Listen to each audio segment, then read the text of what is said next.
வணக்கம் நண்பர்களே, உங்களை வணக்கம் மலேசியாவின் நடப்பது என்ன நிகழ்ச்சியில் சந்திப்பதில் மிக்க மகிழ்ச்சி. 1953ஆம் ஆண்டு DR சீனிவாசகம் சகோதரர்களால் தோற்றுவிக்கப்பட்டது PPP எனும் மக்கள் முற்போக்கு கட்சி. 1969ஆம் ஆண்டு தேர்தலில் பேராக் மாநிலத்தில் சக்தி வாய்ந்த எதிர்க்கட்சியாக உருவெடுத்தது. பின்னர் 1973இல் தேசிய முன்னணியின் உறுப்பு கட்சியாக சேர்ந்தது. உட்பூசல்கள், தேர்தல் சவால்கள் என பல்வேறு நிலைகளை கடந்து இப்போது மை PPP எனும் புது தோற்றத்தில் இயங்கி வருகிறது. நெருங்கி வருகின்ற பொது தேர்தலை நோக்கி அந்த கட்சி எவ்வாறு தயாராகி வருகிறது? தற்போதைய அரசியல் சவால்களை எப்படி சமாளிக்கப் போகிறது? மக்கள் செல்வாக்கை மீண்டும் மீட்டெடுக்குமா என பல்வேறு வினாக்களுக்கு விடையளிக்க வந்திருக்கிறார் அக்கட்சியின் தேசிய தலைவர் தான் ஸ்ரீ MKVS. அவரை இப்பொழுது சந்திப்போம். மக்கள் மத்தியில் மை PPP நடப்பது என்ன?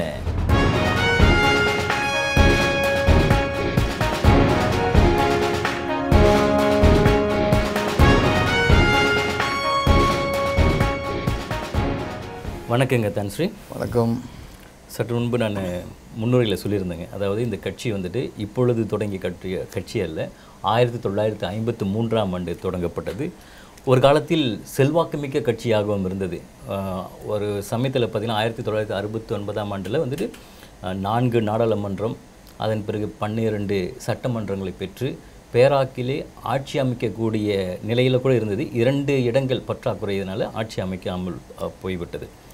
அப்படி இருந்த கட்சி பல்வேறு சவால்களை கடந்து ஒரு காலகட்டத்தில் ஒரு சற்று சரிவை நோக்கி மக்கள் மத்தியில் செல்வாக்கு குறைந்தது போன்ற ஒரு நிலையும் உருவானது.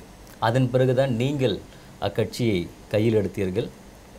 இப்பொழுது அதற்கான புது தோற்றத்தையும் கொடுத்திருக்கிறீர்கள், அதாவது மை PPP எனும். இந்த நிலையில் மீண்டும் மக்களுடைய செல்வாக்கை பெறக்கூடிய நிலை நீங்கள் எடுத்திருக்கின்ற முயற்சிகள் பங்களித்திருக்கின்றன என நம்புகிறீங்களா? முதலாவதாக இந்த கட்சி முதலாவதாக அமைக்கப்பட்ட எதிர்கட்சி 53 சொன்னீங்க, ஒரு எதிர்கட்சி அமைக்கப்பட்டது. இது ரெண்டாவது பல இன மக்கள் சேர்ந்த கட்சி, அதாவது எல்லா மலேசியர்களும் இதில் சேரலாம் அப்படின்ற அமைக்கப்பட்ட ஒரு கட்சி. மூணாவது 69லேருந்து 74 வரைக்கும் அரசாங்கம் நடத்தப்பட்டதில் ஆட்சி 2 சீட்டு குறைவுனால ஆட்சி அமைக்கலை. நீங்கள் அது உண்மை என்னன்னாக்க அம்னோவோட சேர்ந்து மை PPP கட்சி, அப்போ PPP அரசாங்கம் அமைச்சோம்.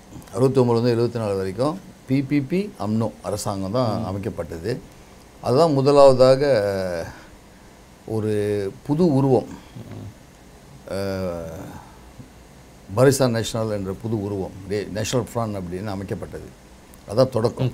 அதுக்கு பிற்பாடு தான் மற்ற கட்சியெல்லாம் கொண்டு வந்து பரிசான் நேஷனல் ஆரம்பித்தாங்க. எங்களோட வீக்னஸ் என்னன்னாக்க, ஒரு சிறந்த எதிர்கட்சியாக இருந்து திடீர்னு பரிசானில் சேர்ந்தோடனே அதுதான் எங்களோட வீக்னஸ். அந்த ஆதரவாளர்கள்லாம் அதிகமாக, அதுவும் சீனர்கள் அதிகமாக ஆதரவாளர்கள், அவங்கெல்லாம் அப்படியே DAPக்கு மாறிட்டாங்க, வேறு எதிர்கட்சிக்கு போயிட்டாங்க. அதிலிருந்து குறைஞ்சது தான் எங்களோட வீக்னஸ்ஸு. அதோடு சேர்த்து பிரச்சனை என்னன்னாக்கா உள்பூசல், தலைவர்களுடைய பிரச்சனை. DR சீனிவாசன் தவறுனதுக்கு பிற்பாடு SP சீனிவாசன் அவரோட அண்ணன், அவரும் தவறிட்டார். அதுக்கு பிற்பாடு சரியான தலைமைத்துவம் இல்லை. அந்த கட்சியை வச்சு ஒற்றுமையாக வச்சு செயல்படுத்த யாரும் இல்லாத குறையினால் கட்சியோட சரிவு. ஆனால் இப்போ நீங்கள் சொன்ன மாதிரி நான் கட்சியை எடுத்து சமாளித்து கொண்டு வந்திருக்கோம் அப்படின்னாக்கா இன்னும் ஸ்ட்ரகிள் பண்ணிட்டு தான் இருக்கோம். எல்லாம் சரியாக அமைஞ்சு எங்களுக்கு உண்மையிலே இந்த கட்சியோட சரியான நிலைக்கு அடைஞ்சிடுமா அப்படின்னு கேள்வி கேட்டாக்க இல்லை. எங்களுக்கு இப்போ உள்ள பிரச்சனை என்னன்னாக்கா, தேசிய முன்னிலேயே உள்ள கட்சிகளில் போராமல், இந்த கட்சி பெருசாக வரக்கூடாது, இந்த கட்சியில் உள்ளவங்க அமைச்சர் ஆகக்கூடாது, இந்த கட்சி அப்படியே இருக்கணும் அப்படின்ற போராமனால தான் இந்த கட்சி வளர்ச்சி கொஞ்சம் தாமதமாக இருக்குது. கண்டிப்பாக இந்த கட்சி வளர்ச்சி அடையும். வருங்காலத்தில் ஒரே மலேசியான்னு சொல்லும்போது எல்லா மலேசியர்களும் சேர்ந்து இருக்கக்கூடிய ஒரு கட்சி மை PPP கட்சி ஒண்டி தான். சரிசமமாக இருக்கிறாங்க. இப்போ 30% சீனர்கள் இருக்காங்க, 20% மலாய்க்காரங்க இருக்காங்க, ஒரு 50% தான் இந்தியர்கள் இருக்காங்க. அப்போ வருங்காலத்தில் இந்த கட்சியில் ஒரு நல்ல தலைவர் அமைக்கப்பட்டாக்க எனக்கு பிற்பாடு கண்டிப்பாக வாய்ப்பு இருக்குது கட்சியோட வளர்ச்சிக்கு. சார், நீங்கள் இந்த கட்சியினுடைய தலைமைத்துவத்தை கையில் எடுத்து ஏற்கனவே 23 ஆண்டுகள் ஆகின்றன. இந்த 23 ஆண்டுகளை நீங்கள் நினச்சது சாதிக்க முடிஞ்சதுன்னு நினைக்கிறீங்களா? இந்த கேள்வி வந்து ஆமாம் இல்லை அப்படின்னு தான் பதில் சொல்லணும். ஆமாம் அப்படின்னு சொன்னாக்க பிரச்சனையாக இருந்த கட்சி, அதிகமாக நீதிமன்றத்தில் இருந்த கட்சி, உள்பூசல், அப்படி இருந்த ஒரு சூழ்நிலையை சரியப்படுத்தி கொண்டு வந்தோம். ஒன்று.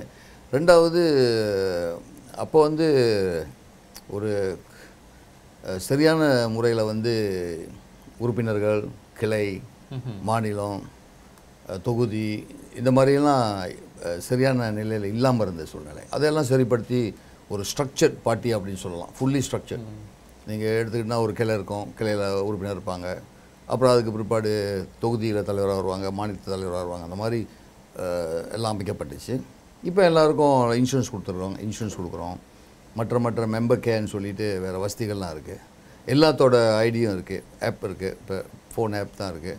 ஃபோன் ஆப்பில் நீங்கள் போட்டிங்கன்னா ஒரு ஐசி நம்பரை, மெம்பரோட டீட்டெயில்ஸ்லாம் வரும். அந்த மாதிரி அதெல்லாம் கொண்டு வந்துட்டோம். மற்றபடி கட்சியும் ஒத்துமையாக கொண்டு வந்துட்டோம். அதில் நல்ல தலைவர்களும் இருக்கிறாங்க. வருங்காலத்தில் வந்து கட்சி எடுத்து சரியான முறையில் நடத்துறதுக்கும் தலைவர் இருக்காங்க. இல்லைன்னு சொல்கிற விஷயம் என்ன அப்படின்னாக்க, தேசிய முன்னணியில் இதுக்கு மேலே வர முடியல. ஒரு துணை அமைச்சர் பதவியிலிருந்து இன்னொரு அமைச்சர் பதவிக்கு கொண்டு வரோட நிலைமை வந்து இன்னும் தேசிய முன்னணியில் வந்து சரியாக அமைக்க முடியல. அது வந்து தேசிய முன்னணியோட அவங்க பழைய கட்டுப்பாடு, அம்னோ, எம்சிஏ, எம்ஐசி அப்படின்ற கட்டுப்பாட்டில் தான் இன்னும் இருக்கிறாங்க. 13 கட்சிகள் இப்போ இருந்தாலும், உறுப்பு கட்சிகள், அதுவும் பெனின்சுலாவில் வந்து 5 கட்சிகள் இருந்தாலும் அவங்க வந்து இன்னும் அந்த கட்டுப்பாட்டில் தான் இருக்காங்க. அதிலேருந்து அவங்க இன்னும் வெளியாகலை. அது வந்து உங்களுக்கான அங்கீகாரம்ன்று சொல்லலாம். அதாவது தலைமைத்துவத்தின், அதாவது தேசிய முன்னணியின் தலைமைத்துவத்தின்றது உங்ககிட்ட கிடைக்க வேண்டிய அங்கீகாரம். ஆனால் நீங்கள் சற்று முன்பு நீங்கள் சொன்னது, அதாவது நீங்கள் எதிர்க்கட்சியாக இருந்து தேசிய முன்னணிக்கு போனதுனால மக்களுடைய ஆதரவு குறைஞ்சதுன்னு சொன்னீங்க. அந்த 1969 காலகட்டங்களுக்கு பிறகு அந்த செல்வாக்கை இப்போ தேசிய முன்னணியில் இவ்வளோ நாளாக இருந்துட்ட பிறகு அதை திரும்ப பெற்றுட்டீங்கன்னு நம்புகிறீங்களா? அது ஒரு காலகட்டத்தில் ஒரு 10 வருஷத்துக்கு முந்தி செல்வாக்கு இருந்துச்சுன்னு சொல்லலாம். ஆனால் இப்போ சொல்ல முடியாது. இப்போ வந்து அரசியல் ரீதியாக எல்லாம் மாறிடுச்சு. முந்தி வந்து எதிர்க்கட்சியோட குரலை கேட்க முடியாது. பிரிண்ட் மீடியாவை தவிர, டெய்லி நியூஸ் பேப்பரை தவிர வேறு எங்கேயும் படிக்க முடியாது, பார்க்க முடியாது. இப்போ அப்படி இல்லை. இப்போ வந்து ஆன்லைன், ஃபோன் பாக்கெட்லேயே வந்துருச்சு நியூஸ் இன்ஃபர்மேஷன். எது வேணாலும் பேசலாம். இன்னொன்று வந்து யார் வேணாலும் எது வேணாலும் சொல்லிவிட்டு எஸ்கேப் ஆகிடலாம். அதை கொரெக்ஷன் பண்ணக்கூடிய டைம் இருக்காது. அந்த மாதிரி சூழ்நிலையில் வந்து இப்போ வந்து அரசியல் எதிர்ப்பு அதிகம். எந்த ஒரு அரசாங்கத்துக்கும், மலேசியாவில் மட்டும் இல்லை, உலகத்துலேயே அப்படி தான். ஆள்ற அரசாங்கத்துக்கு எதிர்ப்பு கொடுக்குற ஒரு சூழ்நிலை உலகம் பூரா நடந்துக்கிட்டு இருக்கு. அதனால் வந்து வளர்ச்சி தேசிய முன்னணியில் ஆளுங்கட்சியில் இருந்துக்கிட்டு கஷ்டம். இப்போ நாங்கள்லாம் எதிர்கட்சிக்கு வந்தால் வளர்ச்சி எவ்வளோ வேகத்தில் போயிடலாம். ஆனால் அது வந்து கொள்கையை பொறுத்து இருக்குது. எந்த கொள்கையில் நாங்கள் வந்து தேசிய முன்னணியில் இருக்கிறோம், ஏன் தேசிய முன்னணியில் இருக்கணும், இன்னும் கண்டினியூஸாக இருக்கணும் அப்படின்னு. இது வந்து ஒரு முக்கியமான ஒரு இது. எதிர்கட்சிக்கு போனால் ஆஃப்கோர்ஸ் வாய்ப்பு வந்து வேறு மாதிரி, மக்களிடையே சிந்தனை வேறு மாதிரி, படித்தவங்க இடையே வேறு மாதிரி, படிக்காதவங்க வேறு மாதிரி, டவுனில் இருக்கிறவங்கலாம் வேறு மாதிரி சிந்தனை, வெளியில் போனால் கம்பத்தில் எஸ்டேட்டில் இருக்கிறவங்க வேறு மாதிரி சிந்தனை. இது அரசியலோட இப்போ உள்ள நிலவரம். சரிங்க. இப்போ அந்த எதிர்கட்சிக்கு வந்தால் அவங்களுடைய ஆதரவு அதிகமாகிடும் அப்படின்னு சொல்கிறீங்களே, அப்போ வருவதற்கான வாய்ப்பு தான் இருக்குங்களா? அது வந்து எதிர்கட்சிக்கு போகிறது வந்து எந்த விதமான நோக்கம் கிடையாது. ஏன்னா நிறைய வாட்டி கட்சியில் வந்து நாங்கள் வந்து உச்சமன்ற கூட்டம் செய்யும்பொழுது நிறையா வாட்டி முக்கால்வாசி உச்சமன்ற உறுப்பினர்கள் வந்து எதிர்கட்சிக்கு போகணுன்ற ஒரு முடிவில் இருக்காங்க. இது ரொம்ப காலமாக இருக்குது இந்த விருப்பம். இருந்தாலும் இது வந்து எதுக்கு தேசிய முன்னணியில் வந்து சேர்ந்தாங்க, எஸ்பி சீனிவாசன் வந்து எதுக்கு ஒரு முடிவு எடுத்தார் 1973 வந்து, ஏன் ஒரு முடிவு எடுத்தார் தேசிய முன்னணியில் சேரணும் அப்படின்ட்டு. அவர் சொன்னது எனக்கு இன்னும் ஞாபகம் இருக்குது. நம்ம வந்து வருங்காலத்தில் இந்த நாடு நல்லா இருக்கணும் அப்படின்னாக்க, வருங்காலத்தில் நம்ம வந்து அதிகமாக எதிர்ப்பு கொடுத்துக்கிட்டே இருந்தால் அரசாங்கம் செயல்பட முடியாது. ஒரு அரசாங்கம் மக்களால் தேர்ந்தெடுத்த அரசாங்கம் செயல்படணும் அப்படின்னாக்க எதிர்ப்பு கொடுத்துக்கிட்டே இருக்க முடியாது. அப்போ எதிர்கட்சிக்கெல்லாம் ஆளுங்கட்சி கூட ஒற்றுமையாக இருந்து செஞ்சாங்கன்னா மக்களுக்கு நிறைய செய்யலாம். அப்போ அவர் சொன்னது என்ன தான், சில சமயத்தில் அரசியலில் வந்து நம்ம ஒரு முழுத்திரையாக இருக்கணும், வெளிச்சம் கொடுக்கணும் அப்படின்னா நம்ம எரிஞ்சு தான் ஆகணும். அந்த அடிப்படையில் வந்து கட்சி பாதிப்பு அடைஞ்சாலும் பரவாயில்ல, தேசிய முன்னணியில் சேர்ந்து நம்மளுடைய வருங்காலத்து மக்களை இளைஞர்களை உருவாக்குறதுக்கு வந்து வழி தேடணும் அப்படின்னு சொல்லி அவர் வந்து சேர்ந்தார். அவரோட அந்த சிந்தனையை வச்சு தான் நான் இன்னும் கண்டினியூ பண்ணிகிட்டு இருக்கேன். இது மாறுமா மாற்றம் வருமா அப்படின்னு வந்து நம்ம வந்து உறுதியாக சொல்ல முடியாது. ஏன்னா அரசியல் இன்றைக்கி சொல்கிறது நாளைக்கு வேறு மாதிரி இருக்கும். ஆன்சர் வந்து அன்னைக்கு பொறுத்து இருக்குது எப்படி என்ன ஆன்சர் கொடுக்கணும் அப்படின்ட்டு. அதனால் வந்து இப்போ உள்ள சூழ்நிலையில் தேசிய முன்னணிக்கு தான் எங்களோட முதல் ஆதரவு. சரிங்களா. இப்போ முதல் கேள்வியில் நீங்கள் நான் பதில் சொல்லும் போது சொன்னீங்க, உங்களுடைய வளர்ச்சி தடைப்படுவதற்கு காரணம் தேசிய முன்னணியிலேயே உங்கள் மீது பொறாமை கொண்ட மற்ற கட்சிகள் அப்படி சொன்னீங்க. ஆனால் நீங்கள் பார்க்கும் பொழுது தான் ஸ்ரீ உங்கள் கட்சி வந்து ஒரு பல்லின கட்சி. ஆனால் பல நடவடிக்கைகள் உங்களுடைய கட்சி சார்பாக பார்க்கும் பொழுது என்னென்னாக்கா, இந்தியர்களை பிரதிநிதிக்கின்ற மாயிகாவை அதனுடைய இடத்தை நீங்கள் எடுத்துக்கொள்ள வேண்டும் என்ற போக்கிலே நீங்கள் செல்வதாக தெரிகிறது. ஆக உங்களுடைய எண்ணம் வந்துட்டு நீங்கள் பல்லின கட்சியாக செயல்பட வேண்டும் என்ற எண்ணத்தில் நீங்கள் அதிகமாக செயல்படுகிறீர்களா, அல்லது மாயிகாவின் இடத்தை நீங்கள் பிடிக்க வேண்டும்? ஏனென்றால் உங்களுடைய கட்சியில் 50 விழுக்காடினர் இந்தியர்களாக இருக்கின்றார்கள். ஆக உங்களுடைய எண்ணம் வந்து எதுவாக இருக்கின்றது? மற்ற கட்சியோட இடத்தை பிடிக்கணுன்ற எண்ணம் கிடையாது. கண்டிப்பாக அந்த மாதிரி எண்ணம் கிடையாது. ஆனால் மலேசியாவில் வந்து மக்கள் வந்து மலேசியராக அவங்க வந்து சிந்திக்கணும், ஒரு மலேசியராக சிந்திக்கணும். இப்போ பிரச்சனை என்னன்னாக்கா, நம்மலாம் வெளிநாட்டுக்கு போனாக்கா நம்மலாம் மலேசியர், மறுபடியும் நம்ம இந்த நாட்டுக்கு வந்தோன்னே நம்ம இந்தியர், சீனர், மலாய்க்கார் இந்த மாதிரி ஒரு சிந்தனை. என்றைக்கு நம்ம வந்து மலேசியர், ஒரே மலேசியா, ஒரே நாடு, ஒரே குரல் அப்படின்ற வரும் அப்போ தான் நம்ம வந்து முன்னேற்றம் அடைய முடியும், மக்களிடையே நம்ம வந்து ஒற்றுமையாக இருக்க முடியும். அதனால் வந்து ஒரே கம்யூனிட்டியில் உள்ள கட்சியை வந்து இருக்கும் அப்படின்னாக்கா வருங்காலத்தில் வந்து மலேசியாவில் இருக்காது. ஒரு காலத்தில் வந்து அது கண்டிப்பாக மாறும். இந்த அம்னோ, எம்சி, எம்ஐசி இந்த மாதிரி போன்ற கட்சியெல்லாம் வருங்காலத்தில் வந்து விரும்பி சேர மாட்டாங்க. ஏன்னா எல்லோரும் ஒற்றுமையாக இருக்கணும் அப்படின்னாக்கா பழைய கட்சி தான் தேவைப்படும். எனக்கு என்ன வருத்தம் அப்படின்னாக்கா, இவ்வளவு நாளாக ஒரே கட்சிக்கு வாய்ப்பு தேசிய முன்னணியில் அதுக்கு முந்தியும் தேசிய முன்னணிக்கு பிற்பாடும். ஆனால் இது வரைக்கும் உதாரணமாக நீங்கள் பார்த்தீங்கன்னா இன்றைக்கும் பிரஜாவர்மம் கிடைக்கல, ஐசி கிடைக்கல, டாக்குமெண்ட்லாம் பேசிகிட்டு இருக்காங்க. 50 வருஷமாச்சு. ப்ளூ பிரிண்ட் அப்படின்னு கொண்டு வந்து கொடுத்தோம், ரோட்டில் பேசிக்கிறாங்க. ப்ளூ ஐசியே கொடுக்கல, என்ன ப்ளூ பிரிண்டை பற்றி பேசுகிறாங்க அப்படின்னு பேசுகிறாங்க. அப்போ இவ்வளோ காலமாக இருந்த ஒரு கட்சி கவனம் செலுத்தலை. மக்கள் எஸ்டேட்லேருந்து வராங்க, அவங்களுக்கு வீடு எங்கே கொடுக்குறது, எஸ்டேட்லேருந்து படித்து தமிழ் பள்ளிக்கூடத்துக்கு போயிட்டு வர பிள்ளைங்களுக்கு எப்படி வேலை வாய்ப்பு, வருங்காலத்தில் வயதான இந்தியர்கள் அவங்க என்ன செய்வாங்க, ஒரு அறவாரியம், ஒரு சென்டரு. ஆங்கிலத்தில் வந்து சொல்லுவாங்க, தே didn't plan to fail but they failed to plan. ஒரு பிளான் இல்லை, உறுதியான ஒரு திட்டம் இல்லை. மலாய்க்காரங்களை எடுத்துங்க, அம்னோ இருக்குது, அவங்க அரசாங்கத்தை அமைச்சாங்க, அவங்களும் அரசாங்கத்தான் இருக்காங்க, அவங்களும் தேசியம் இல்லாத இருக்காங்க. ஆனால் அவங்க திட்டம் வச்சுருக்காங்க பாருங்கள், எல்லா ஸ்டேஜுக்கும் திட்டம் வச்சுருக்காங்க. படிப்புக்கு திட்டம் வச்சுருக்காங்க, வயதானவங்களுக்கு திட்டம் வச்சுருக்காங்க, மக்காவுக்கு போகிறவங்களுக்கு திட்டம் வச்சுருக்காங்க. எல்லாத்துக்கும் அவங்க திட்டம் இருக்குது, மக்கள் போகலாம். அதே மாதிரி சீனர்களும் நிறைய பிரசத்வான் அசோசியேஷன் என்னமோ வச்சுட்டு எதுவும் ஒரு கஷ்டம்னா அவங்க போகலாம். அவங்க போயிட்டு இன்றைக்கி வந்து காலேஜில் வந்து இலவசமாக படிக்கலாம், அவங்க காசு கொடுக்க வேண்டியதில்லை. ஏதோ ஒரு பேசிக் என்ட்ரன்ஸ் ஃபீஸ் இந்த மாதிரி தான் கட்டுறாங்க. ஆனால் நம்மளுக்கு அப்படி இல்லையே, நம்ம இந்திய சமுதாயம் இன்னும் கஷ்டப்பட்டுட்டு இருக்குது. இன்னும் நீங்கள் மக்களை சந்திச்சிங்கன்னா பிள்ளைக்கு பிரஜாவர்மம் இல்லை, ரொம்ப நாள் ஆச்சு, 50 வருஷமாக இந்த நாட்டில் இருக்கிறோம், இன்னும் சோப்பு ஐசியாக இருக்குது, இந்த மாதிரி பிரச்சனை இன்னும் ஓடிக்கிட்டே இருக்கேன். அது வந்து ஒட்டுமொத்த தேசிய முன்னணி பிரச்சனையாக தான் பார்க்கணுமே ஒழிய அது தேசிய முன்னணி பிரச்சனையாக பார்க்க முடியாது. அவங்க தான் அரசாங்கத்தை கையில் வச்சுருக்காங்க, அதில் நீங்களும் உறுப்பு கட்சி தான். இதுதான் வித்தியாசம். அரசாங்கம் வந்து அவங்க வச்சுருக்கல, அரசாங்கம் தேசிய முன்னணியில் சேர்ந்தவங்க எல்லாரும் தான் அரசாங்கத்தை நடத்துகிறாங்க. அதில் நம்ம வந்து ஒரு உறுப்பு கட்சி. இதுதான் நம்மளோட திறமை. என்னத்துக்கு நான் ஒரு மந்திரியாக இருக்கிறேன், நான் வந்து என்னோடய மந்திரி பதவியை பயன்படுத்தி என்னோடய மக்களுக்கு நான் சேவை செய்ய முடியலன்னா என்னத்துக்கு நான் ஒரு மந்திரி பதவியில் இருக்கிறேன்? நான் மந்திரி பதவி அடையணும்னு ஆசைப்பட்டேனாக்க மக்களுக்கு சேர வேண்டிய செய்கிறது நான் வந்து முயற்சி எடுக்கணும். அரசாங்கம் வந்து அம்னோ அரசாங்கம் அதிகமாக இருந்தாலும் சரி, மாசிசா யாராக இருந்தாலும் சரி, என்னோட பங்கு நான் அந்த கேபினெட்டில் இருக்கிறேன். அப்போ கேபினெட்டில் நான் பேசணும். அப்போ சின்னமான ஒரு காரணம், இது வந்து கேபினெட் முடிவு, என் முடிவு இல்லை, நான் வந்து ஒரே ஒரு இந்தியர் நான் உட்காந்துருக்கேன் கேபினெட்டில், என்னோட முடிவு இல்லை, இது எல்லா கேபினெட்டும் செஞ்ச முடிவுன்னு ஒரு காரணம் வெளியே காட்ட முடியாது. அப்போ கேபினெட்டில் உட்காரக்கூடாது.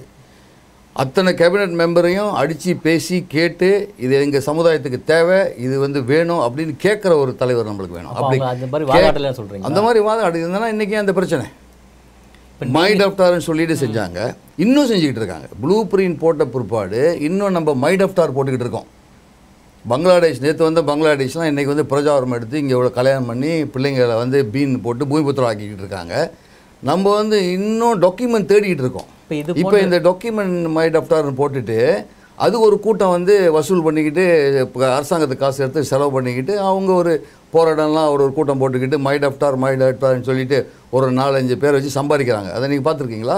இது ஒரு மிகப்பெரிய குற்றச்சாட்டாக இருக்குங்கிறது தான் சரி. அதான் அது நீங்கள் தேசிய முன்னணி உச்சமன்ற கூட்டத்தில் அப்போ இது போன்ற கருத்துக்களை நீங்கள் முன் வச்சுருக்கீங்களா? இது வந்து குற்றச்சாட்டு கிடையாது, இது நடைமுறையில் உண்மை. சரிங்க. குற்றச்சாட்டு அப்படின்னா மை டஃப்டார் தேவையில்லை, எல்லா வேலையும் முடிஞ்சிச்சுன்னு அர்த்தம். இன்றைக்கி நாளைக்கும் மை டஃப்டார் தேவை. துணை அமைச்சர் நேற்று அனௌன்ஸ் பண்ணியிருக்காரு, இன்னும் 200 பேருக்கு வந்து இந்த மாத கடைசிக்குள்ளே பிரச்சாரமாக கொடுப்பேன்னு. துணை அமைச்சர் this minister for home affairs Datuk Seri Noor Jazlan announce பண்ணியிருக்காரு. நேற்று தான் பார்த்தேன், ட்விட்டரில் எங்கேயோ போட்டிருக்காரு 200 பேர் கொடுக்குறேன்னு. அப்போ இவ்வளோ நாளாக கொடுக்கலையே, இப்போ தானே கொடுக்க போகிறீங்க. அப்போ இன்னும் இது நடந்துகிட்டு இருக்கு பாருங்கள்.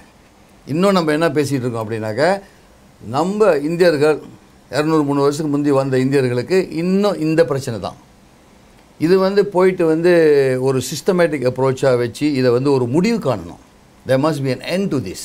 அதாவது இந்த பிரஜாரம் இஷ்யூ இதுக்கு வந்து ஒரு முடிவு வரணும். முடிவு இல்லாமல் மை டஃப்டார் அப்படின்னு ஸ்டார்ட் பண்ணதை மறுபடியும் அதை ரீசைக்கிள் பண்ணி இதையே பேசிக்கிட்டு இருந்தாங்க. எப்போ முடிவு இல்லையே. ஒரு வகையில் அவங்க இப்படி சொல்லலாங்களே, உங்களுக்கு வந்துட்டு அமைச்சரவையில் ஒரு அமைச்சர் பதவி இல்லாததுனால நீங்கள் பொறாமையினால் அவங்க மேலே இது வைக்கிற பொறாமை அதெல்லாம் ஒன்றும் கிடையாது. இது வந்து அமைச்சர் தேவையில்லை, சும்மா என் மாதிரி ஒரு ஆளை இன்சார்ஜாக போட்டால் போதும். என்னைய இன்சார்ஜாக போட்டுட்டு எனக்கு பதவி வேணாம் பட்டம் வேணாம், சும்மா நீங்கள் தான் இன்சார்ஜ் நீங்கள் அப்படின்னு கொடுத்தா போதும், இந்த வேலையை நம்ம செஞ்சு முடிக்கலாம். நீங்கள் நிச்சயமாக செய்து முடிப்பீங்க, கண்டிப்பாக செஞ்சு முடிக்க முடியும். இப்போ நீங்கள் பதவி தேவையில்லைன்னு சொன்னீங்க தன்ஸ்ரீ, ஆனால் இப்போ இதுக்கு பதவி தேவையில்லை. இந்த பிரச்சனை தீர்க்கறதுக்கு பதவி தேவையில்லை. ஒரு கிராணி கூடயும் செய்யலாம், யார் வேணாலும் செய்யலாம். ஆனால் இந்த பொறுப்பை ஒப்படைக்கணும் உங்ககிட்ட. பொறுப்பை வந்து பொறுப்பாக உள்ளவங்ககிட்ட ஒப்படைக்காமல் அடிக்கடி ரீசைக்கிள் பண்ண மாதிரி பழைய கூட்டத்துக்கிட்டே ஒப்படைச்சிக்கிட்டு இருந்தாக்க இதுதான் நிலைமை. இன்னும் பின்னால் பேக்ட்ராப்பை போட்டுட்டு நாங்கள் மை டஃப்டார் போடுறோம் அப்படின்ட்டு அவங்க மட்டும் இல்லை, கட்சி மட்டும் இல்லை, ஒரு NGO கூட்டமே இருக்குது. அவங்களும் மை டஃப்டார் போடுறோன்ட்டு அரசாங்கத்திலேருந்து இந்த ஸ்டடிக்கு இது மாதிரிலாம் காசை வாங்கிட்டு அவங்க ஒரு விருந்து வச்சுட்டு 10 பேர்கிட்ட பேசிட்டு போயிடுவாங்க. அதோட முடிஞ்சிச்சு. அடுத்த 5 வருஷம் 10 வருஷம் சென்று நீங்கள் பார்த்தீங்கன்னா இன்னும் மை டஃப்டார் செஞ்சுக்கிட்டே தான் இருப்பாங்க. அரசாங்க காசு கொடுக்குற வரைக்கும் நீங்கள் செஞ்சுட்டு தான் இருப்பாங்க. ஏன்னா தன்ஸ்ரீ கடைசியாக பாதிக்கப்படுறது நம்முடைய மக்கள். அப்போ அவங்களுக்கு இதில் வந்துட்டு நிச்சயமாக பயனடைய வேண்டும் என்ற அடிப்படையில் நீங்கள் இவ்வளோ பிரச்சனைகள் இருப்பதாக சொல்கிறீர்கள். அதாவது திறமை இல்லாதவர்கள் அந்த பொறுப்பில் இருப்பதனால இந்த பிரச்சனைன்னு சொல்கிறீங்க. நீங்கள் இந்த பிரச்சனையை தீர்ப்பதற்கு நீங்கள் ஏதாவது ஒரு கையாண்டிருக்கீங்களா? ஏதாவது ஒரு முறையை வந்துட்டு கையில் எடுத்து முயற்சி பண்ணியிருக்கீங்களா? சரி, மை டஃப்டார் முதல்ல வந்தோடனே நிறையா நாங்கள் வந்து மக்களை சந்தித்து பிரச்சனை உள்ளவங்களோட இதெல்லாம் கொலெக்ட் பண்ணி கொடுத்துருக்கோம். டத்தோ சிவசுப்ரமணியன் தான் இதுக்கு இன்சார்ஜாக இருந்தேன். அவரே நேரடியாக சந்திச்சிருக்கோம். நேரடியாக நானும் ஜலான் டூட்டாவுக்கு பல தடவை நம்மளோட JPN டிபார்ட்மெண்ட் போயிருக்கேன். இந்த டாக்குமெண்ட் செய்கிற இடத்துக்கு IC ஆஃபீஸ்க்கு நிறைய பேருக்கு நிறையா செஞ்சுருக்கோம். ஆனால் செஞ்ச பிற்பாடு அதுக்கு முடிவு இல்லை. அதுக்கு அடுத்த கட்டம் பதவியில் உள்ளவங்க பொறுப்பில் உள்ளவங்க தான் செய்ய முடியும். எங்களால் வந்து கவுண்டர் வரைக்கும் தான் கொண்டு வந்து கொடுக்க முடியும். அதுக்கு பிற்பாடு இது வந்து கவர்மெண்டோட பிரச்சனை. கவர்மெண்டோட பிரச்சனை தீர்க்கணும் அப்படின்னா கவர்மெண்டில் முக்கியமாக உள்ளவங்க ஒரு மினிஸ்டரு இந்த மாதிரி லெவலில் வந்து அரசாங்கத்திட்ட பேசணும். வேறு ஒரு மினிஸ்டரில் இருக்கிறவர் வந்து KDN மினிஸ்டர்கிட்ட பேசணும். இதை பாரு, எங்கள் சமுதாயத்துக்கு இந்த பிரச்சனை இருக்குது, எப்படி ஒரு தீர்வு வேணும்னு சொல்லிட்டு அங்கேயே போய் உட்காந்துருக்கணும் அவர் முன்னுக்கு. இன்றைக்கி பேசிட்டு ஒரு 4 வருஷம் சென்று திருப்பி அவர்கிட்ட போய் என்னாச்சு நான் உன்ட்ட 4 வருஷத்துக்கு முந்தைய கேட்டேன்னாக்க அடுத்த தேர்தலில் தான் பேசுவாங்க அதை பற்றி. அதை அடிக்கடி நம்ம போய் கேட்கணும், பேசணும். அதுக்கு ஒரு கமிட்டி வைக்கணும். அதுக்கு வந்து பல தலைவர்களை கொண்டு வந்து வைக்கணும். வேறு தலைவர் படித்தவங்க வைக்கணும், திறமை உள்ளவங்களை வைக்கணும், வாலண்டியர் செய்கிறவங்க வைக்கணும், சின்சியராக இதை வந்து இந்த பிரச்சனைக்கு ஒரு முடிவு காணும்னு நினைக்கிறவங்க அவங்கள வைக்கணும். அதை விட்டு அவங்க கூட்டத்திலே உள்ளவங்களை சும்மா நாங்கள் செய்கிறோம், எங்கள் கட்சி செய்து, நாங்கள் தான் தாய் கட்சி, நாங்கள் தான் இந்திய சமுதாயத்துக்கு எல்லாமே அப்படின்னு சொல்லிவிட்டு இன்னொரு இந்தியர் உருப்படக்கூடாது, இன்னொரு இந்தியர் முன்னுக்கு வரக்கூடாது, இன்னொரு இந்தியருக்கு சீட்டு கிடைக்கக்கூடாது, இன்னொரு இந்தியருக்கு வந்து மந்திரி பதவி கிடைக்கக்கூடாது. அப்புறம் எப்படி சமுதாயம் உருப்படும்? ஒரு ஆளை உருப்பட விட முடியலன்னா இந்தியரை ஒரு கட்சி எப்படி முழுமையாக சமுதாயத்தை உருப்பட விடும்? அப்படி பார்க்கும்போது தான் சார் இந்த மலேசியன் இந்தியன் ப்ளூ பிரிண்ட் வெற்றி பெறுமா அப்படின்னு உங்கள்கிட்ட கேட்டால் நீங்கள் என்ன சொல்லுவீங்க? பிரதமர் எல்லாத்துக்கு முன்னுக்கு தான் சொன்னார். நானும் தான் அங்கே இருந்தேன். அந்த நிகழ்ச்சியை பார்க்கறதுக்கு நானும் தான் வந்திருந்தேன். எனக்கு வரவேற்பு கொடுத்துருந்தாங்க. நான் ஒண்டி தான் வேட்டி துண்டோடு வந்திருந்தாங்க. யாருமே வேட்டி துண்டோட வரல. ப்ளூ பிரிண்ட் அன்றைக்கே பிரதமர் ஒருத்தர் நியமித்தார். ஒரு மாதத்தில் 2 மீட்டிங் கூப்பிடுங்க, முக்கியமான ஆளுங்களாம் நியமிச்சு ஒரு கமிட்டியை போடுங்கன்னாரு. சொல்லி எவ்வளோ நாள் ஆகுது ப்ளூ பிரிண்ட் போட்டு? இது வரைக்கும் கமிட்டி கிடையாது, மீட்டிங் கிடையாது, ஒன்றும் இல்லை. அப்போ இது வந்து எப்போ அடுத்த ப்ளூ பிரிண்டில் பேசுவாங்களா? இல்லை பிரதமர் ஒரு நாளைக்கு கோவப்பட்டு ஆத்திரப்பட்டு யாராச்சும் பிரதமர்கிட்ட கம்ப்ளைண்ட் பண்ணி என்ன ப்ளூ பிரிண்ட் சொன்னீங்க, கமிட்டின்னு அமைக்கல, இந்த மீட்டிங் கூப்பிடலன்னு சொல்லி பிரதமர் எழுந்து வருவாரா? அப்போ தான் உங்களுக்கு தெரியும் இது ப்ளூ பிரிண்ட் எந்த நிலைமைக்கு போகுதுன்னு. இது வரைக்கும் இந்த மொதல் மீட்டிங் வந்துச்சா வரலையான்னு மக்களுக்கு தெரியாது, எங்களுக்கும் தெரியாது, எங்கள் மாதிரி மற்ற தலைவர்களுக்கும் தெரியாது. என்றைக்கு கமிட்டி போட்டிருக்காங்க, மீட்டிங் நடத்தியிருக்காங்க, பிஎம் இதை வந்து ஓப்பனாக பப்ளிக்கு கொடுத்த பிற்பாடு அடுத்த ஸ்டெப் மூவ் பண்ணுது அப்படின்ற டிஜிலாம் போட்டிருக்காங்களே. ஏன் பட் வாட் ஹேப்பன், என்ன ஆச்சு? முதல் மீட்டிங் எதுவும் எந்த ஒரு கலந்தாலோசனை தெரியாது, அம்பட்டா வந்து சொல்ல மாட்டேன். சரிங்க தான் ஸ்ரீ, மீண்டும் தொடர்ந்து பேசுவதற்கு முன்பு ஒரு சிறிய இடைவேளை. ஓகே நண்பர்களே, ஒரு சிறிய இடைவேளைக்கு பின்பு மீண்டும் சந்திப்போம்.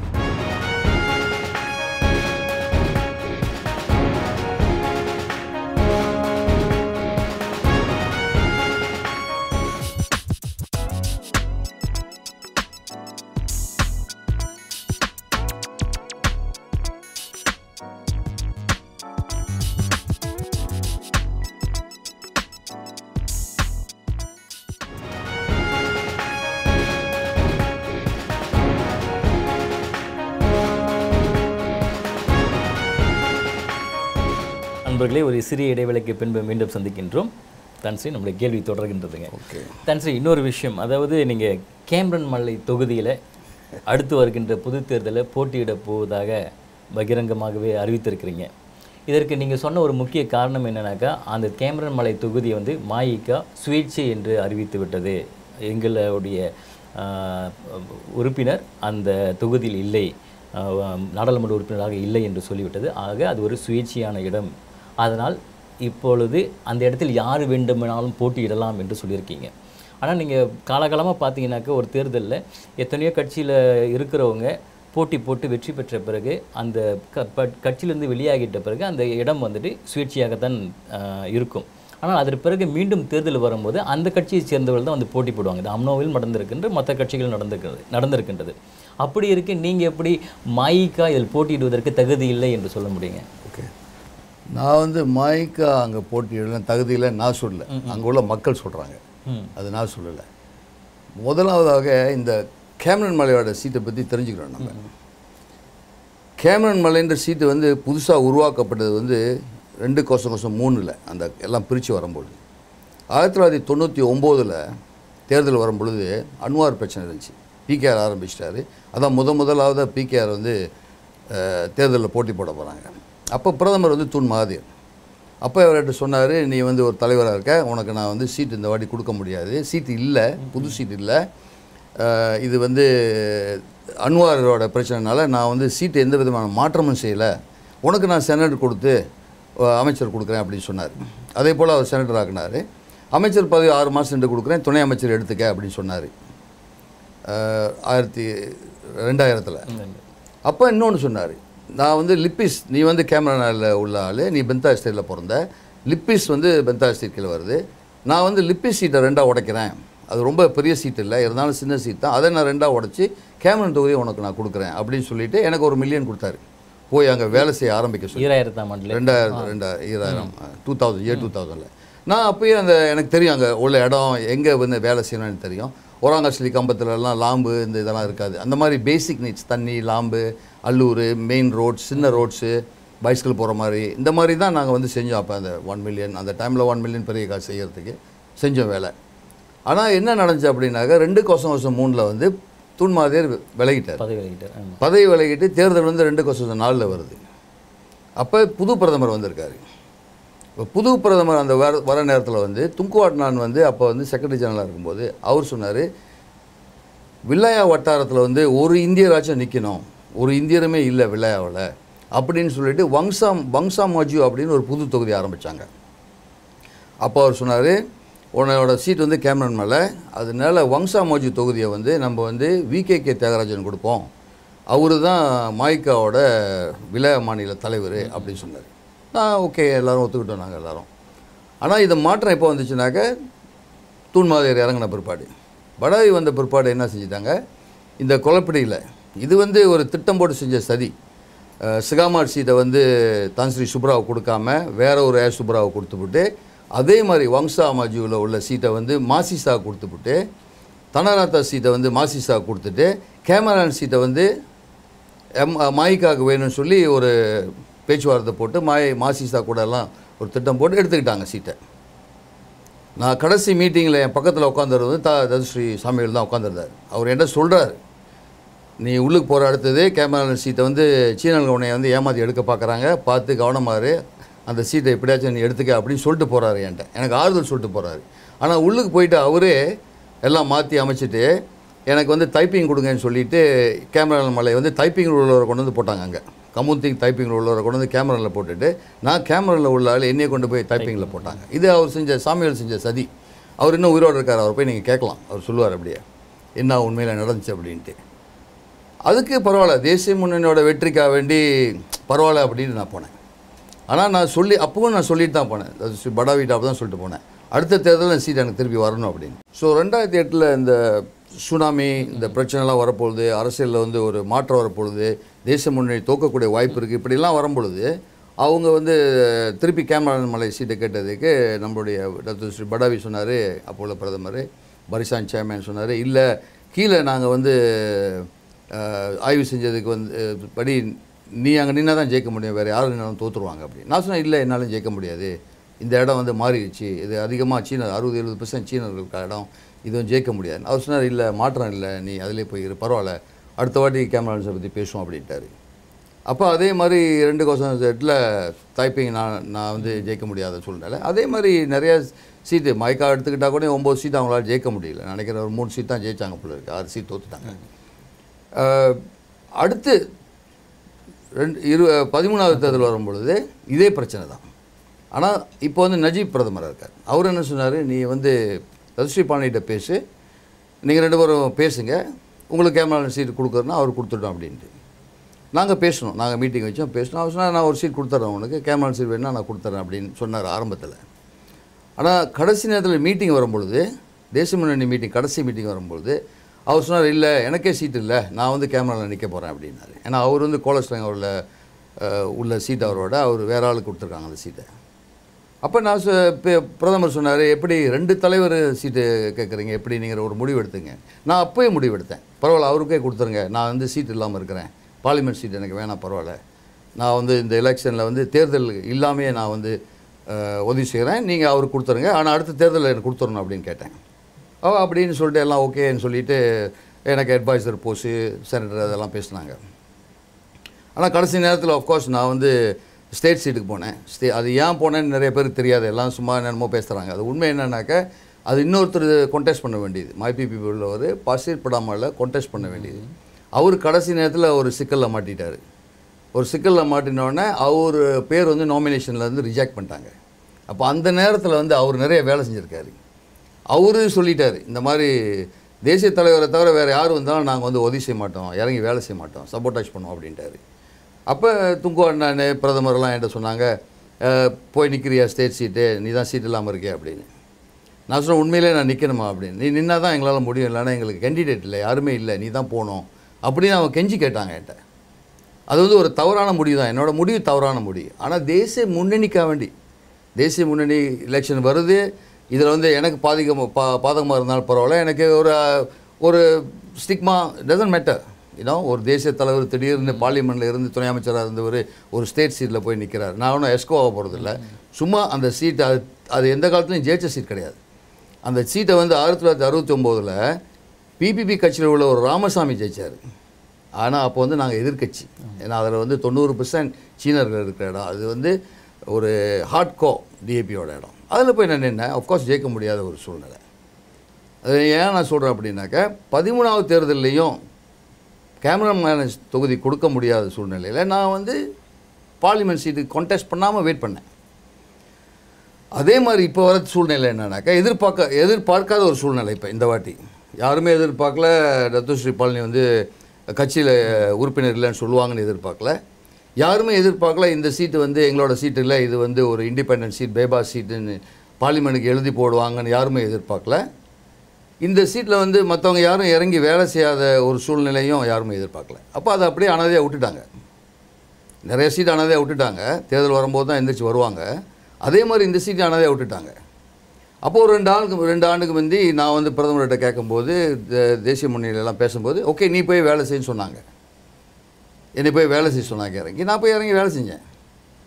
இப்போ வந்து சொன்னாக்க நீ அங்கே போகக்கூடாது, இது உங்கள் சீட்டு இல்லை எங்கள் சீட்டு, இது பாரம்பரியம் எங்கள் சீட்டு, எங்களோட இடம் உங்களோட இடம், இது ஏன் குழந்தை உன் குழந்தைன்னு பேசினாக்க ஏன் மற்ற 9 சீட்டு குழந்தை இல்லையா?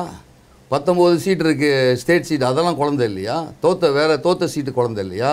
இருந்த சீட்டு அம்னும் கொடுத்தது போன தேர்தலில் 2-3 சீட் கொடுத்தது அது குழந்தை இல்லையா? ஒரு இந்தியர் உருப்படக்கூடாதுன்ற எண்ணம் வந்து இந்த கட்சிக்கு வந்து ஒரு ரொம்ப ஆழமாக பதிஞ்சிருக்கு. அதை வந்து மாற்ற முடியாது. பிரதமர் போய் உங்களை வேலை தானே செய்ய சொன்னாருங்க. ஆனால் நீங்கள் அதை வந்துட்டு உங்களை நிற்க சொன்னாருன்ற அர்த்தத்தில் கொண்டு விட்டீங்களா எப்படிங்க? வேலை செய்ய சொன்னாருன்னா சும்மா போய் என்னை வேலை செய்ய சொல்ல, அடுத்தது தான் நிற்க போகிறேன்னு சொல்லி தான் வேலை செய்ய சொன்னார். சும்மா நான் போய் வேலை செய்யணும்னா என்ன சம்பளம் கொடுக்குறாங்க எனக்கு?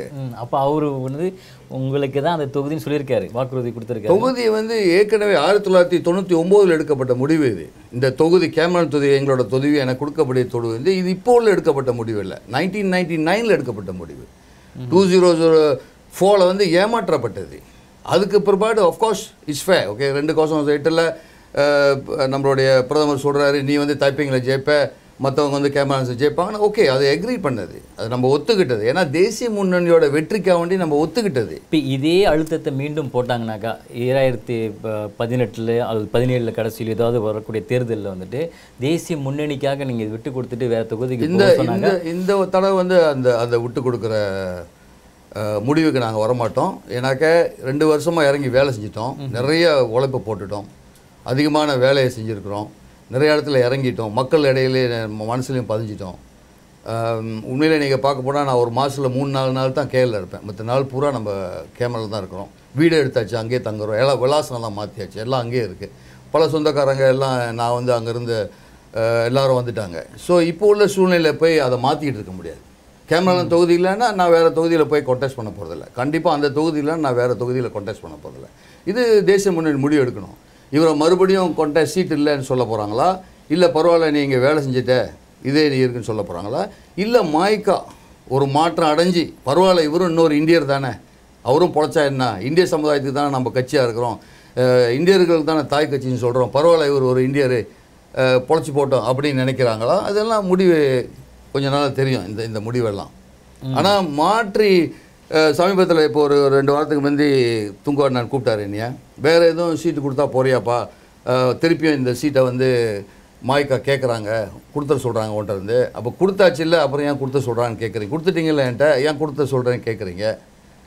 ஒரே ஒரு சீட் தான், 222 சீட் இருக்குது மலேசியாவில். ஆனால் இன்றைக்கி பார்த்தீங்கன்னா எந்த சீட்டை பற்றியும் யாருமே பேசலை, புக்கானை பற்றி பிரதமரோட சீட்டை பற்றியும் பேசலை, வேறு எந்த சீட்டை பற்றியும் லிம்கிட்ஸான சீட்டை பற்றி கூட யாரும் பேசலை. இப்போ மாதிர் வந்துட்டார், அவர் நிற்க போகிற சீட்டை பற்றியும் கூட பேசலை. ஆனால் நான் நிற்க போகிற கேமரா சீட் அவ்வளோ ஒரு முக்கியமான சீட்டாகிடுச்சு. யூஎனில் கூட முடிஞ்சா போய் பேசிட்டு வருவாங்க போல இருக்குது இந்த சீட்டை பற்றி. தன்ஸ்ரீ, இப்போ பார்த்தீங்கன்னாக்கா நீங்கள் 2 கட்சியுமே வந்துட்டு தேசிய முன்னணி உறுப்பு கட்சியாக தான் இருக்கீங்க. ஆனால் ஒரு தொகுதிக்காக நீங்கள் இப்படியெல்லாம் ஒருவர் குற்றம் சாட்டி கொண்டு போவது வந்துட்டு கடைசியில் அந்த வெற்றி வாய்ப்பு இழக்கக்கூடிய வாய்ப்பு வந்து தவறாக புரிஞ்சக்கூடாது, தவறாகவே புரிஞ்சக்கூடாது. நீங்கள் மட்டும் இல்லை, மக்கள் உறுப்பினர், அவங்க கட்சியில் உள்ள உறுப்பினரும் எங்கள் கட்சியில் உறுப்பினரும் தேசிய முன்னணி தவறாக புரிஞ்சக்கூடாது. இது எந்த விதமான பிரச்சனையும் கிடையாது. அமைதியாக இருந்த என்னையா போய் வேலை செய்யணும்னு சொன்னாங்க. வேலை செஞ்சுட்டு இருக்கும்போது ஒருத்தர் வந்து ஸ்டேட்மெண்ட் விட்டார், இந்த இடத்துல வந்து இவர் போகக்கூடாதுன்னு. அது என் கம்பம், நான் எப்போ வேணாலும் போயிட்டு வரேன், இவ்வளோ வாட்டி போயிட்டு அமைதியாக வரேன். இப்போ நாங்கள் வந்து ஓப்பனாக வேலை செய்கிறோம், நீ போகக்கூடாது, இங்கே வரக்கூடாது, வேலை செய்யக்கூடாது, இந்த தொகுதி எங்களோட அப்படி இப்படிலாம் ஸ்டேட்மெண்ட் விட்டாங்க. யாரும் பார்த்துக்கிட்டு பேசாமல் இருக்க மாட்டாங்க, அதுவும் நான் பேசாமல் இருக்க மாட்டேன். இந்த மாதிரி ஒரு ஸ்டேட்மெண்ட் விட்டாக்க அதுக்கு நல்ல ஒரு பதில் ஸ்டேட்மெண்ட் வரும், உண்மையான ஸ்டேட்மெண்ட் வரும். இவ்வளோ உண்மையை நான் சொல்லியும் நீங்கள் சொல்லி பாருங்கள், இதெல்லாம் அவங்களுக்கு தெரியாத மாதிரி தான் இருப்பாங்க. இதெல்லாம் நடந்ததே அவங்களுக்கு வந்து தெரியாத மாதிரி தான் இருப்பாங்க. ஏன்னா உண்மைக்கு வந்து இடம் கிடையாது பாருங்கள். இது உண்மை. இந்த கேமரன் மலையோட உண்மை வந்து ஒரிஜினலாக இந்த சீட்டு எங்களுக்கு கொடுக்கப்பட்ட சீட்டு, எங்கிட்டிருந்து பிடுங்கின சீட்டு, ஏமாற்றி எடுத்த சீட்டு. இது ஒரிஜினலாக மாய்க்கா சீட்டே கிடையாது. இது ஒரிஜினலாக மைபிபி சீட்டு. அதுதான் இதோட அடிப்படை உண்மை. இன்றைக்கி வந்து எங்களோட சீட்டை நாங்கள் எடுத்துக்கிறோம். ஒரே சீட்டு எங்களுக்கு வந்து ஒரு பார்லிமெண்ட் சீட் கிடைக்கும். நாங்கள் அந்த ஒரு பார்லிமெண்ட் சீட்டை வந்து இப்போ வந்து கேமரன் மலை சீட்டை வந்து போய் வேலை செய்யுங்கப்பா அப்படின்னு வேலை செய்ய மட்டும் சொல்லல, காசும் கொடுத்தாங்க போய் வேலை செய்ய சொல்லி. இப்போ போயிட்டு நீங்கள் மாற்றிங்க, மனசை மாற்றிங்க, எங்களுக்கு வேணும் அப்படின்னாக்க உழைப்பை போட்டு அங்கே உள்ள மக்கள் விரும்பி ஓகே வாங்க நீங்கள் வாங்க மறுபடியும் நீங்கள் இருந்தால் ஜெயிப்பீங்க அப்படின்னு சொன்னால் அது வேறு மாதிரி. ஆனால் அங்கே போய் இறங்கி நீங்கள் பார்க்கணும் மக்களோட எதிர்ப்பு. இந்த கட்சி மறுபடியும் இங்கே வந்தால் ஜெயிக்க முடியுமான்ற பெரிய ஒரு கேள்விக்குறி. நீங்கள் சொல்வது வந்து இந்தியர்களுடைய கருத்துக்களை அடிப்படை. இந்தியர் மட்டும் இல்லை, ஒரு காலகட்டத்தில் நிறைய இந்தியர்கள் இருந்தாங்க, அது உண்மை. நாங்களாம் சின்ன பிள்ளைங்களாக இருக்கும்போது இந்தியர்கள் நிறையா இருந்தாங்க. நான் நிறைய பேர் எல்லாம் தோட்டத்தில் வேலை செய்யாமல் படித்து வெளியாகிட்டாங்க.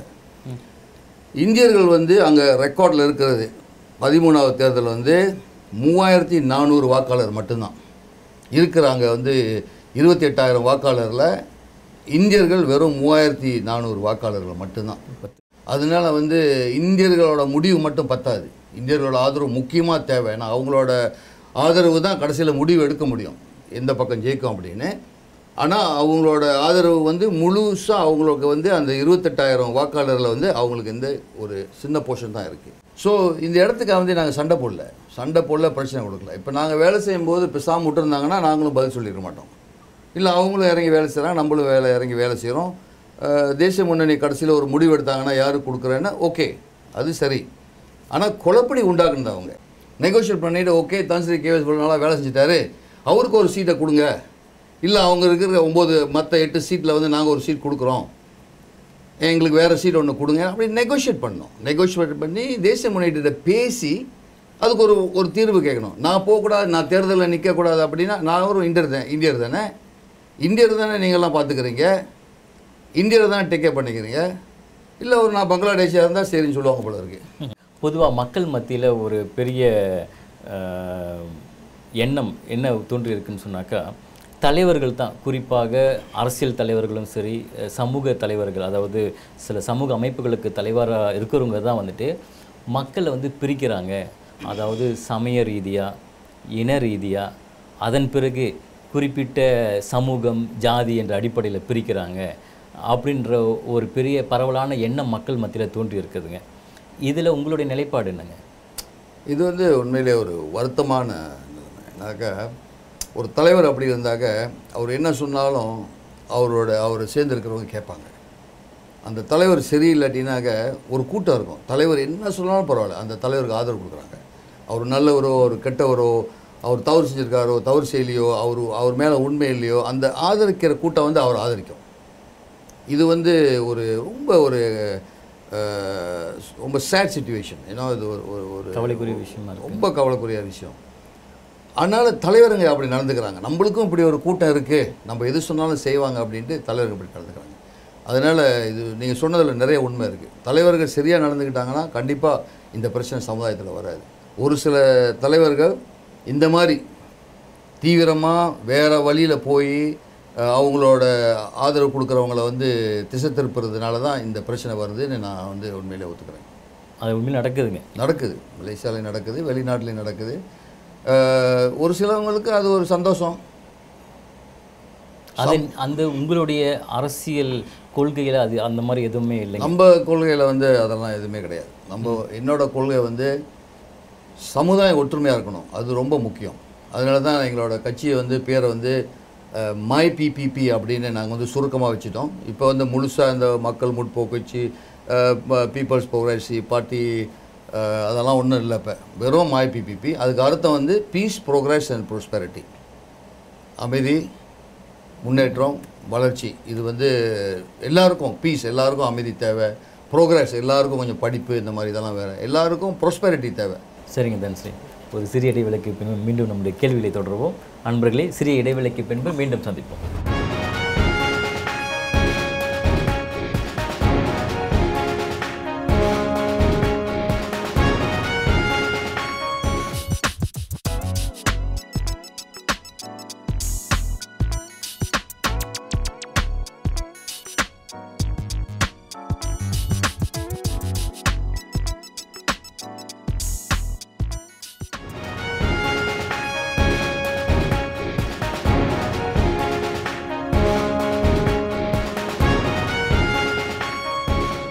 அன்பர்களை மீண்டும் சந்திக்கின்றோம். நம்முடைய கேள்விகள் தொடர்கின்றன. தன்ஸ்ரீ, இதுவரைக்கும் பல்வேறு விஷயங்கள் கலந்தாலோசிக்கப்படவில்லைன்னு சொல்லியிருக்கீங்க. ஆனால் நீங்கள் ஏதாவது உங்களுடைய பரிந்துரையை முன்வைத்திருக்கீங்களா அதில் சேர்த்துக்கொள்ளப்பட வேண்டும் என்று? ப்ளூ பிரிண்ட் அமைக்கிறதுக்கு முந்தி நல்லா ஆரம்பிக்கும் போது நல்லா ஆரம்பித்தாங்க. எல்லாத்தையும் கூப்பிட்டாங்க, கன்சல்ட் பண்ணாங்க, மீட்டிங் போட்டாங்க. ஆனால் ப்ளூ பிரிண்ட் வந்து நாங்களும் டாக்குமெண்ட் செஞ்சு கொடுத்தோம். டாக்குமெண்ட் செஞ்சு கொடுத்து அந்த ப்ரெசன்டேஷன் அன்றைக்கி சொல்கிறாங்க, இல்லை நாங்கள் எல்லாம் ரெடி ஆயிடுச்சு, நாங்கள்லாம் செஞ்சு முடிச்சிட்டோம், உங்கள் ப்ரெசன்டேஷன் வந்து இன்க்ளூட் பண்ண முடியாது அப்படின்ட்டாங்க. ஸோ அப்புறம் நாங்கள் ஒதுங்கிட்டோம். அதோட அப்போ உங்களுடைய பரிந்துரைகள் எதுவும்? எங்களோட பரிந்துரைங்க அவங்க யாரும் எதையும் எடுத்துக்கல, சொந்தமாக அவங்களே முடிவெடுத்து செஞ்சது. அதனால் வந்து சரி நாங்கள் செஞ்சது, நாங்கள் நிறைய ஆராய்ச்சி செஞ்சோம். நானே வந்து அதில் ஒரு 20 நாள் வேலை போட்டிருக்கேன். நான் தான் டாக்குமெண்ட்டே ப்ரிப்பேர் பண்ணி என்னால் அன்னைக்கு வந்து போக முடியல. டத்தோ ராஜுன்னு ஒருத்தரை நான் அனுப்பிவிட்டேன். அவரை போய் ப்ரெசென்ட் பண்ண சொல்லி டாக்குமெண்ட் ஒரு 20 காப்பீஸ் பிரிண்ட் பண்ணி எல்லாத்துக்கும் கொடுக்க சொன்னேன். அவர் சொன்னார், அங்கே போனோடனே எல்லாம் ரெடி ஆகிடுச்சு, நாங்கள் செஞ்சது வந்து ப்ரெசென்ட் பண்ணுறோம் இன்றைக்கி, அதை காட்டுறதுக்கு தான் உங்களெல்லாம் கூப்பிட்ருக்கோம், வெளியே உங்களை வந்து எதுவும் கொடுக்க சொல்லி நாங்கள் கூப்பிடல அப்படின்ட்டு அவர் கொண்டு போன டாக்குமெண்ட் வந்து எடுத்துக்கல. அதோட நாங்கள் அடுத்த வாட்டி கூப்பிடுவாங்கன்னு பார்த்தோம். அடுத்த வாட்டி கூப்பிடும்போது ப்ளூ பிரிண்ட் அனௌன்ஸ் பண்ணுறாரு பிஎம், அப்போ தான் கூப்பிட்டாங்க. அந்த கோபத்தின் வெளிப்பாடு தான் நீங்கள் சற்று முன்பு சொன்ன கோபம் ஒன்றும் இல்லை, கோபம் ஒன்றும் இல்லை. சமுதாயம் வந்து நம்மளுக்கு வாய்ப்பு கொடுத்துருக்காங்க. இப்போ என்ன எடுத்துங்க, நான் வந்து ஒரு ஏழை குடும்பத்தில் போனேன். நாங்கள் வந்து தேயிலத்தோட்டத்திலேருந்து கேமரன் மலையில் எஸ்டேட் பெந்தா எஸ்டேட்டில் வந்து கித்தா மரம் பால் வெட்டிட்டு புறம்போக்கில் 20 வருஷமாக இருந்திருக்கேன். நான் கம்மமண்டனில் புறம்போக்கில் வந்து 20 வருஷமாக இருந்திருக்கேன். நான் பள்ளிக்கூடத்துக்கு போகும்போதும் அங்கேருந்து தான் போயிருக்கேன். ஆனால் வாழ்க்கையில் முன்னேறணும் நம்மலாம். வாய்ப்பு, இந்த நாடு கொடுத்த வாய்ப்பு, திறமை, வாய்ப்பு, என்னால் முடியும், நம்பிக்கை, இதெல்லாம் வச்சு இப்போ தான் சொல்லிக்கிட்டு இருக்கோம். நம்ம நம்பிக்கை எல்லாம் சொல்லிக்கிட்டு இருக்கோம். இதெல்லாம் வச்சு நம்ம முன்னேறிட்டோம். ஆனால் பதவியில் உள்ளவங்களுக்கும் அந்த தகுதி உள்ளவங்களுக்கும் செய்யக்கூடியவங்களும் செய்ய முயற்சி எடுத்தாங்கன்னா அந்த பாதையை ஸ்லோமாக ஆக்கியிருக்கலாம். இப்போ என்னோடய பாதையெல்லாம் ஸ்லோமாக ஆக்கியிருக்கலாம். அதே மாதிரி நிறைய பேர் அவங்களுக்கு வந்து என்ன செய்கிறது, எப்படி செய்கிறதுன்னு தெரியாமல் இருக்கிறாங்க. அவங்களுக்கு அந்த வழி காட்டணும். யார் காட்ட முடியும்? ஒரு அமைச்சர், இந்திய அமைச்சர் ஒருத்தர் இருந்தாருன்னா ஒரு பானை சோறுத்துக்கு ஒரு சோறு தானே பதம். அந்த ஒரு அமைச்சர் வந்து அந்த மாதிரி ஒரு பவர்ஃபுல்லாக இருக்கணும். இந்திய சமுதாயம் வந்து இங்கே பெரிய சமுதாயம் இல்லை, 10% கூட இல்லை, நம்ம 7% காட்டுறாங்க, இப்போ 8% கூட இல்லை, ஒரு சின்ன சமுதாயமாக இருக்கும். வெளிநாட்டிலேருந்து வந்தவங்க நம்மளோட அதிகமாக இருக்காங்க. இன்றைக்கி பங்களாதேஷோட தனத்தொகை வந்து 3 வாட்டி அதிகம் நம்மளோட, 7 மில்லியன் இருக்குதுன்னு சொல்கிறாங்க. பயமாலாம் கேட்குறதுக்கு. அப்போ நம்ம சமுதாயம் எங்கே போவோம்? அப்போ இந்த சின்ன சமுதாயத்துக்கு பதவியில் உள்ளவங்களும் பொறுப்பில் உள்ளவங்களும் கேபினெட்டில் உள்ளவங்களும் செய்ய முடியலன்னா திருப்பி நாங்கள் மைடாப்டார் செய்கிறோம், பிரஜாவர்மை செஞ்சுக்கிட்டு இருக்கோம் 50 வருஷமாக சொல்லியாச்சு. இன்னும் 50 வருஷத்துக்கு இதே நம்ம பேச போகிறோம். ஆனால் தமிழ் பள்ளி, தமிழ் கல்வி இது போன்ற விவகாரங்களை மட்டும் நீங்கள் அடிக்கடி சர்ச்சைக்குரிய கருத்துக்களை இது வந்து நல்லா அவங்களுக்கு விளங்கணும். நான் பெந்தாசி தமிழ் பள்ளிக்கூடத்துக்கு போனேன். நான் தமிழ் எழுதுவேன், படிப்பேன், பேசுவேன். இன்றைக்கி தமிழ் பத்திரிகை வச்சு நடத்துகிறோம். பத்திரிகை சும்மா வியாபாரத்துக்கு நடத்தலை, நான் ப்ராஃபிட். 1525 தமிழ் பள்ளிக்கூடத்துக்கும் எல்லா தமிழ் பள்ளிக்கூடத்துக்கும் போகுது இந்த பத்திரிக்கை. இது வரைக்கும் யாரும் செய்யலை. தமிழை பற்றி பேசுகிறாங்க, தாய்மொழி பற்றி பேசுகிறாங்க, யாருமே இதை செஞ்சது கிடையாது. இதை பற்றி யாரும் சொல்லலையே இவர் இதெல்லாம் செய்கிறாருன்ட்டு. ஒரு காலகட்டத்தில், அதாவது இதுவும் நடந்தது வந்து 2003 தான். தமிழ் பள்ளிக்கூடம் உள்ள குறைகளை பற்றி பேசினேன், குறைபாடுகளை பற்றி பேசினேன். தமிழை பற்றி குறை சொல்லலை, தாய்மொழியை பற்றி நான் குறை சொல்லலை. தமிழ் பள்ளிக்கூடத்தில் வந்து பிள்ளைங்களுக்கு கேன்டீன் இல்லை, கம்ப்யூட்டர் ரூம் இல்லை, கக்கூஸ் இல்லை, இந்த மாதிரியான பிரச்சனைகள், ஒரு திடல் இல்லை விளையாட. ஒரு மீட்டிங்கை போட்டு சொல்கிறாங்க, அடுத்த 10 வருஷத்தில் வந்து இந்திய சமுதாயத்தில் நாங்கள் வந்து விளையாட்டு வீரர்களை உருவாக்க போகிறோம். என்ன விளையாட்டுக்குன்னா பட்டியல் போடுறாங்க. நீங்கள் பாருங்கள், judo, swimming, taekwondo, football, badminton எல்லாம் போடுறாங்க. ஆனால் எத்தனை தமிழ் பள்ளிக்கூடத்தில் வந்து ஸ்விம்மிங் பூல் இருக்குது? எத்தனை தமிழ் பள்ளிக்கூடத்தில் முழுமையான ஒரு ஃபுட்பால் ஃபீல்டு இருக்குது, பேட்மிண்டன் கோர்ட் இருக்கா? இல்லை செஸ் விளையாடுறதுக்கு சாம்பியன் உருவாக்குனேன், அங்கே செஸ் செட் இருக்கா ஸ்கூலில்? இல்லையே. கம்ப்யூட்டர், எல்லா தமிழ் பள்ளிகளும் கம்ப்யூட்டர் கொடுக்குறேன்னு சொல்கிறாங்க. எத்தனை தமிழ் பள்ளிக்கூடத்தில் வந்து கரண்ட் இருக்குதுன்னு தெரியுமா அவங்களுக்கு? டெலிஃபோன் கனெக்ஷன் இருக்குதுன்னு தெரியுமா? தெரியாது. இந்த குறைபாடுகளை நான் சொல்லும்போது சொல்லிட்டாங்க, தாயை பழிச்சவனை ஏன்னா விட்டுருங்க, தமிழை பயிற்சியில் கொண்டு திசை திருப்பிட்டாங்க. எனக்கு இவங்கெல்லாம் தலைமைத்துவத்துக்கு வரும்பொழுது 1000 தமிழ் பள்ளிக்கூடத்துக்கு மேலே இருந்துச்சு. இவங்க தலைமைத்துவத்துக்கு வந்த பிற்பாடு இன்றைக்கி 500 பள்ளிக்கூடமாக குறைஞ்சிருக்கு. இந்த மிச்சம் 500 பள்ளிக்கூடத்தை முழுங்குந்து யார்? இந்த பள்ளிக்கூடம் காணாமல் போனதுக்கு காரணம் யார்? மந்திரி சபையில் இருந்த மந்திரிங்க யார்? இந்த இந்த 500 பள்ளிக்கூடம் காணாமல் போனதுக்கும் குறையதாக போனதுக்கும் முடிஞ்சதுக்கும் இழுத்து சாத்தினதுக்கும் பதவியில் கேபினெட்டில் இருந்தவங்க யார்? பொறுப்பு யார்? அதெல்லாம் மறைக்கிறதுக்காக வேண்டி நான் ஒரு ஸ்கேப் கோட், ஓகே இவரை போடுங்க இவரை அடிங்கன்னு. இது தவறுன்னு தெரிஞ்சு தான் பிரதமர், அப்போ உள்ள பிரதமர், இந்தாப்பா உனக்கு ஒரு கேடிஎன்னு தமிழ் பத்திரிகை நீ எழுது, இந்திய சமுதாயத்துக்கு விளக்கமாக சொல்லு என்ன நடக்குது எது உண்மை அப்படின்னு கொடுத்தாங்க. அன்னைக்கு நான் குரல் கொடுக்கலன்னா இன்னைக்கு வரைக்கும் தமிழ் பள்ளிக்கூடத்துக்கு இப்போ கிடச்சிருக்கா மானியம் கிடச்சிருக்காது, ஆதரவு கிடச்சிருக்காது. தமிழ் பள்ளிக்கூடத்தை பற்றி யாரும் பேச மாட்டாங்க. அப்படியே இந்த கட்சி வந்து தமிழ் பள்ளிக்கூடத்தை அமைக்கி வச்சுருக்கோம். நான் பேசுனதுனால தமிழ் பள்ளிக்கூடத்தை பற்றி எல்லா மக்களுக்கும் தெரியுது, தமிழ் பள்ளிக்கூடத்தில் உள்ள பிரச்சனைகளும் தெரியுது. தமிழ் பள்ளிக்கூடம் இன்றைக்கி உருவாக்கப்படுது, தமிழை பற்றி பேசுகிறாங்க. ஆனால் பத்திரிக்கை வச்சு நடத்துகிறாங்க அரசியல் கட்சியில் உள்ளவங்க லாபத்துக்கு. ஆனால் நான் வந்து ஒரு வருஷத்துக்கு 6 மில்லியன் சொந்த செலவு பண்ணி எல்லா பள்ளிக்கூடத்துக்கும் இப்போ 4 வருஷமாக 24 மில்லியன் செலவு பண்ணி நாங்கள் வந்து இந்த பத்திரிக்கை வந்து இலவசமாக கொடுக்குறோம் தமிழ் பள்ளிக்கூடத்துக்கு. அதை பற்றி கொஞ்சம் குட் ஜாப்னு சொல்லுங்களேன், குறையெல்லாம் அப்புறம் பற்றி பேசுவோம். சரிங்க தன்றி. உங்கள் மேலே இருக்கிற அடுத்து இன்னொரு பரவலான அபிப்பிராயம் அல்லது குற்றச்சாட்டுன்னு கூட சொல்லலாம். அதாவது உங்கள் கட்சியில் மட்டும்தான் நீங்கள் பார்த்தீங்கன்னாக்கா ஒரு தலைவர், அதற்கு கீழே 6 உதவி தலைவர்கள் இருக்கிறார்கள். ஓகே, துணைத் தலைவர் இல்லை. அப்படி என்றால் நீங்கள் அடுத்த கட்ட தலைவர்களை உருவாக்கவில்லை. இது எதற்காக இப்படிப்பட்ட ஒரு அமைப்பு? நல்ல கேள்வி, ஒரு சிறப்பான கேள்வி, அருமையான கேள்வி. நீங்கள் வந்து அரசியல் கட்சியோட வரலாறுலாம் பாருங்கள். எல்லா கட்சியும் அம்னோ எடுத்துக்கோமே, மாதியர் இருந்தார், அதுக்கு துங்கோதரம் எடுத்துக்கோமே, அவருக்கு பிரச்சனை கொடுத்து 2வது இருந்தவர் தூண் ராஜா, அவர் வந்தார். அவர் போனோடனே தூண் ஹுசைனோன் வந்தார். தூண் ஹுசைனோனுக்கு ப்ரெஷர் கொடுத்து அவரோட 2வது இருந்த தூண் மாதியர் வந்தார். 2வது வந்த தூண் மாதியருக்கு வந்து அன்வாய் இப்ராஹிம் கொண்டு வந்தார். அதே வேளையில் வந்து மூசா இத்தாம் வச்சுருந்தார், துங்குராஜாலே இருந்தார். மூசா இத்தாம் ப்ரெஷர் கொடுத்து போட்டி வந்ததில் மூசா இத்தாம் வெளியாகிட்டார், துங்குராஜாலே வெளியாகினார், அன்வாய் இப்ராஹிம் வெளியாகினார். 2வது இடம் இருந்தனால அதே மாதிரி மாசிசா கட்சி ஒரு காலத்தில் நியோ இப்பான் மா கோன் காம் இவங்கெல்லாம் இருந்தது. அடிப்படையாக இல்லைங்களே அவங்க செய்யப்படியெல்லாம் வந்து ஒரு கட்டமாக வந்து சமீபத்தில் நம்மளுடைய ஒங்காத்திங்க இறங்கின பிற்பாடு ஷாஸ் உலேக் வந்தார், ஒங்தி கேட் வந்தார், எல்லாம் பிரச்சனையாகி இன்றைக்கிலையா வந்துட்டார். கிராக்கான் எடுத்துங்க, கெங்கேக்கு போன பிற்பாடு கோசுகோன் வந்தார், அவருக்கு பிரச்சனை கொடுத்து சங்கோயன் வந்தார், அவர் முடிஞ்சிட்டு இவர் மாகா வந்திருக்காரு. அதே மாதிரி மாய்க்கா எடுத்துங்க, தத்துஸ்ரீ சாமிவேல் போனோடனே அவர் தத்துஸ்ரீ பழனி கொடுத்தாரு, அவரை வெளியே தூக்கிவிட்டு இப்போ இன்னொருத்தர் வந்து இருக்கிறாரு. அந்தந்த கட்சியில் துணைத் தலைவர் அப்படின்னு பக்கத்தில் வைக்கும்போது, பிரசிடென்ட் டெப்புட்டி பிரசிடென்ட் வைக்கும்போது, அந்த டெப்புட்டி பிரசிடென்ட் ஆசை வருதோ ஆசை வரலையோ அவருக்கு கொடுக்குற ஆதரவாளர் இருக்காங்கள்ல, அவங்க அப்படியே விசிறி அடித்து அவங்கள அப்படியே கொண்டு வந்து இந்த பிரச்சனை தூக்குங்க அப்படின்றவாங்க. கட்சி வந்து நிம்மதியாக இருக்கவே இருக்காது. இதெல்லாம் பார்த்து நம்முடைய வழக்கறிஞர்கள் சீனிவாசன் பிரதர்ஸ் இந்த கட்சி ஆரம்பித்தவங்க பிரசிடென்ட் டெப்புட்டி பிரசிடென்ட் வைக்கல. அவங்க என்ன செஞ்சாங்க, 5 பேர் துணைத் தலைவர்களை வச்சாங்க.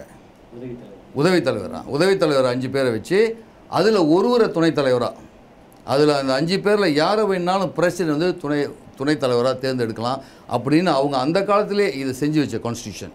அவங்க ஏன் செஞ்சாங்க அப்படின்னாக்க, தலைவருக்கும் துணைத் தலைவருக்கும் பிரச்சனை வரக்கூடாது. ஒரு கட்சியில் வந்து தலைவருக்கும் துணைத் தலைவருக்கும் பிரச்சனை இருந்ததுன்னா கட்சி நிம்மதியாகவே இருக்காது, பிரச்சனையாகவே இருக்கும். இன்றைக்கி பார்க்கலாமே, இன்றைக்கி நீங்கள் பார்த்துக்கிட்டு இருக்கீங்க, இதெல்லாம் நடந்துக்கிட்டு இருக்கு.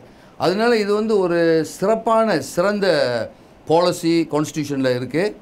இது எந்த விதமான மாற்றமும் தேவையில்லாத ஒரு சூழ்நிலை.